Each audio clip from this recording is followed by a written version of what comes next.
ना चाहिए। इस पहले ही बेलगाम है, ये तो काबू ही नहीं आते हैं, अपनी मर्जी से करते हैं। अब आप देखिए राजस्थान वन अधिनियम 6 धाराओं में आपने संशोधन किया माननीय सभापति महोदय। क्या किया? 5-5 हजार की पेनल्टी, 25,000 की पेनल्टी, 500 से 25,000। सर ये कौन सा तरीका है सर? एक व्यक्ति अगर कोई चरवाहा चला गया अपनी मवेशियों के लिए, कोई जाटी छांग ली, कोई छोटी मोटी लकड़ी को काम में ले ली और ले ली, आप 25-25 हजार रुपये, वो तो पूरी जिंदगी में नहीं कमा सकता, पूरे साल में 25,000 रुपये नहीं कमा सकता। तो मतलब आप कोर्ट का रास्ता भी बंद कर रहे हो, पेनल्टी भी कर रहे हो, और पेनल्टी को 50-50, 100 गुना बढ़ा रहे हो, और बढ़ाने के बाद में आप अधिकारियों को निरंकुश कर रहे हो कि तुम्हारी मर्जी है जो कर देना। वन मंत्री भी कुछ नहीं कर सकता, और वन विभाग का एक जो रेंजर है वो चाहे जैसे एडजस्टमेंट करता रहेगा। मैं समझता हूँ ये ठीक नहीं है।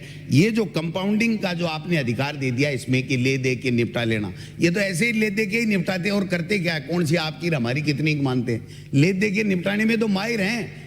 जितने भी अधिकारियों के खिलाफ एसीबी की कार्रवाई होती है ना, उसमें से 2% के खिलाफ भी परमिशन नहीं मिलती है, और हम एक दूसरे पे भाले फेंकते रहते हैं। तू जेल जाएगा, मैं जेल जाऊंगा, वो जेल चला जाएगा, ये चला जाएगा। कौन कहां?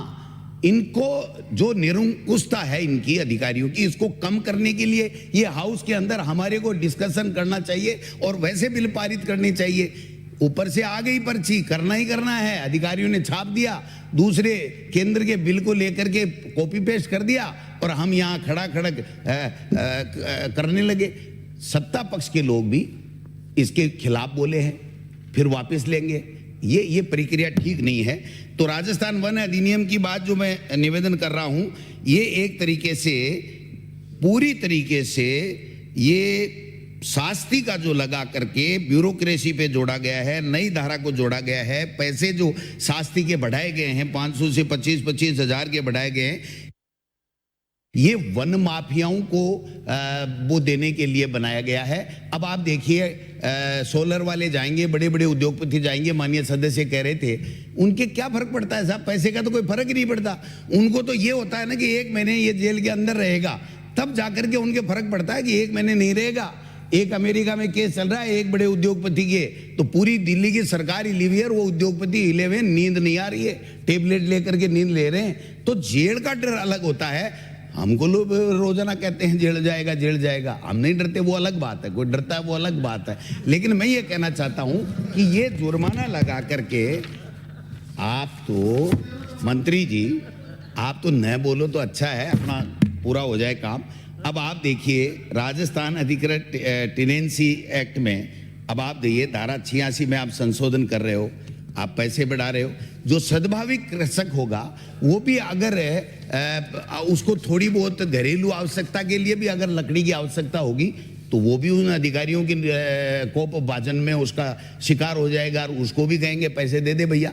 अब एक खेजड़ी का अगर कोई सूखा हुआ लकड़ी भी वो लाएगा, तो इन अधिकारियों की मेहरबानी होगी, वो अपने खेत का मालिक है, वो आदमी भी वो काम नहीं कर पाएगा। तो मैं समझता हूँ राजस्थान नौकायन विनियमन अधिनियम 1956 साहब, इसमें तो आपने जो काम किया है, 5,000 से सीधा बढ़ा करके शास्ति कर दी 50,000, और इसमें एक और कर दिया सभापति महोदय कि भू राजस्व से अगर कोई होगा तो उसकी वसूली होगी उस एक्ट के मुताबिक।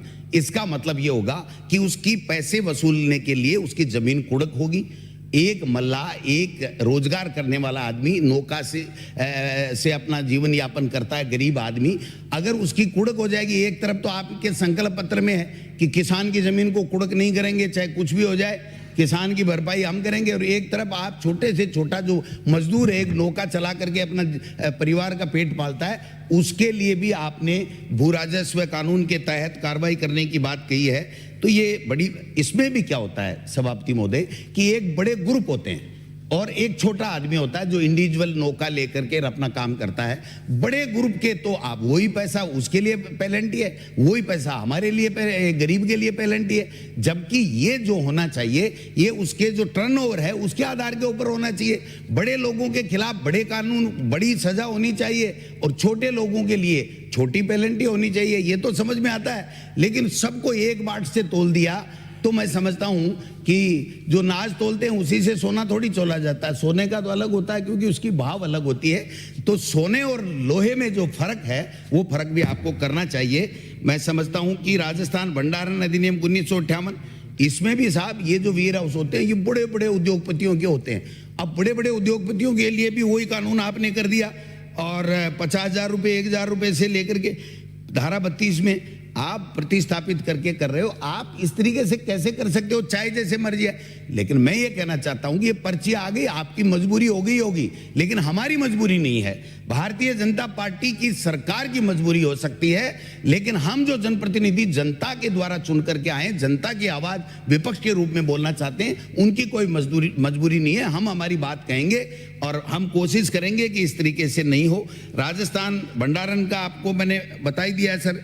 दूसरा आप देखिए, राजस्थान गैर सरकारी शैक्षिक संस्थान, इसमें तो कमाल ही कर दिया आपने। कोई छोटी मोटी संस्था जन सेवा के लिए, बच्चों को शिक्षा देने के लिए कोई सोसाइटी है, कोई एनजीओ है, कोई ट्रस्ट है, अगर वो शिक्षा दे रहा है तो उसके लिए भी 2 लाख। और ये जो बड़े बड़े यहाँ पर आप मंत्री जी को घुसने ही नहीं देते अंदर और कार्रवाई भी नहीं कर सकते, सीबीएसई करेगी, 2-2, 2.5, 3-3 लाख रुपए के एक बच्चे की पहली दूसरी तीसरी के लेते हैं, उनके लिए भी वही पेनल्टी। उनके पैसे का कोई मायना ही नहीं है। ये तो घुड़सवारी कराने के नाम से 2 लाख रुपए 5 लाख रुपए 2 टर्म के ले लेते हैं, 2 दिन के ले लेते हैं। तो इनके लिए अलग प्रावधान होना चाहिए था। इसमें कम से कम छात्र संख्या और उसकी भावना, ट्रस्ट किस प्रकार से कॉमर्शियल काम कर रहा है, क्या कर रहा है, उसके हिसाब से इसको होना चाहिए। राजस्थान स्टाम्प अधिनियम 1958 में इसकी भी वही बात है, धारा 73 में आपने किया है।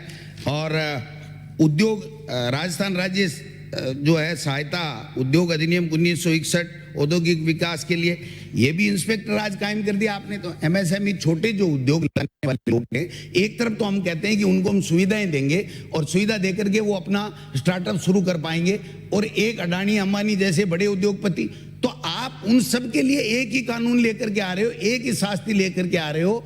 तो ये कहां तक न्याय है? दिल्ली वालों की तो सोच समझ में आती है कि बड़े उद्योगपतियों को फायदा देना, गरीब उनकी केंद्र बिंदु में नहीं है, गरीब के लिए कोई नहीं है, लेकिन आप भी वही काम करने लगे।